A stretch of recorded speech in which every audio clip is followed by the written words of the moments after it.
Assalamu alaikum wa rahmatullahi wa barakatuh. Hurmatlı Bishkek şahrının turgundары, hurmatlı Sadır Japarov, Qamchiq Tashiyev, jana Bishkek şahrının meri.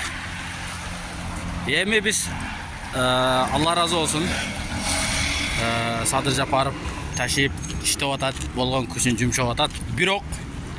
Бирок деген жери бар. Шакалдар бар. Булардын командасында да шакалдар бар. Мо жолду Ayözova Ankara көчөсүнүн Ayözanын үстүнгү жагы, өйдө жагы. Ушул жер 1 километр чыкпайт, адашпасам, тиге Өскөн Ордого чыккан жак. Рухи мирастын кире бериши. Былтыр ушул 1 километр жерди, 1 километр деп коеюн, 1 километр жерди 7 ай ремонт кылган, 7 ай. 7 ай жабып алып, кышка жакын не кылган. Мына жолдун акыбалы. Жазындасы бул жерлер тешилип топурагы чыгып кеткен болчу. 7 ай ремонт кылган, бирок 7 ай чыдаган жок. Былтыры Бишкек шаарында жолдорду оңдоп атканда айткан эле. Биз жаңы технология менен куруп атабыз жолдорду деп. Бирок Бишкектен мен адашпасам, Акунбайдын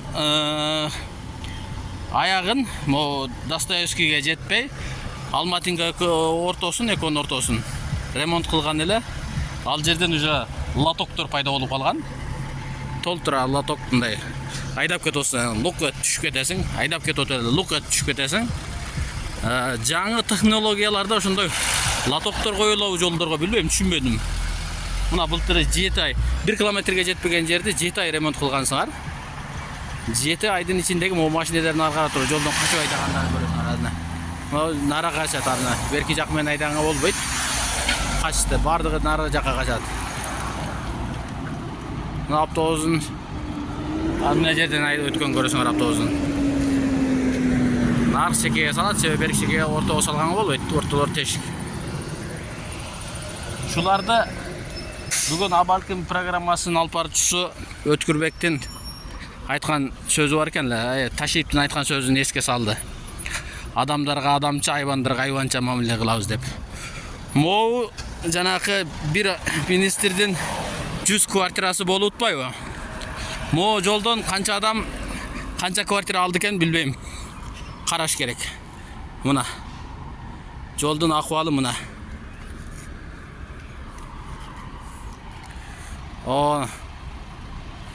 Мына 1 жыл болду элек. 3 ай, 6 айга жетпей сүрүлүп калган. Мен 7 айдан кийин, мен былтыр кайсы айда не кылганын адашпасам декабрга жакынбы тапшырган эле. Мен бул жамагандан кийин, жамап ремонт кылгандан кийин тартып атам. Мына акыбалдар.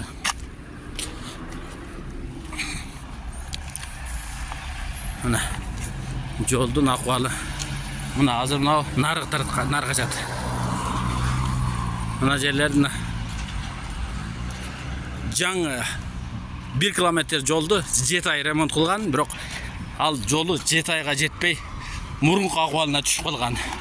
Эгерде чоң камаздар өтүп жарып ирди, ошолор жолду сүрүп ирди дей турган болсок, ушул эле жолдун тетиги канал бар. Каналдын өйдө жагында мындан бир ашып кетсе бир 5-6 жыл же 10 жыл мурун салынган Өскөн Ордонун өзүнүн тегиз жолу бар. Ошол жол жарылган эмес. Бирок могу жол 6 айга жетпей моундай кылып, андай кылып жамаатчы жол. 1 жыл боло элек.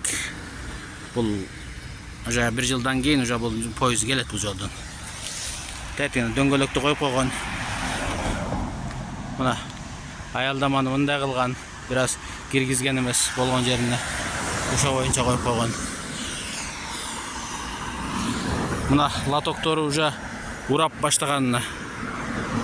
Мына лотоктору. Буну кабыл кылганда Бишкек шаарынын транспорт министрлиги, жол башкармалыгы, мэриянын ошол жерде отургандардын бардыгы чекеден Ташиев айтмакчы айбандай кылып мамиле кылына турган адамдар. Макул бир бизнесмен бир жерден бир аз закондон качкан болушу мүмкүн, ага бир аз кечирим болушу мүмкүн. Ал эми наркы берки кыйынчылык, оорчулук иши болбой аткандар, ал башка нерселер болушу мүмкүн. Бирок могу жол жок дегенде 3 жыл кызмат кылбайбы? Ушу жолду 3 жыл эмес, жок эле дегенде 10 жыл гарантиясы менен салыш керек. Дүйнө жүзүндөгүдөй акча төлөйбүз, эң кымбат мамлекетте. Бирок эч кандай 1 жыл жетпеген жолдор бар. Мына жолубуздун акыбалы. Ушуну бөлүшүп эмне кылып коюңуздар, ташыйып, Садыр Жапаровдарга жетип, буйруса 1 айдын ичинде же 1 жылдын ичинде кайра жыйынтыгы чыгарылып, ушуну курган компания, текшерип алган жооптуу кызматкерлер бардыгы өзүнүн мыйзам чегинде жазасын алсын.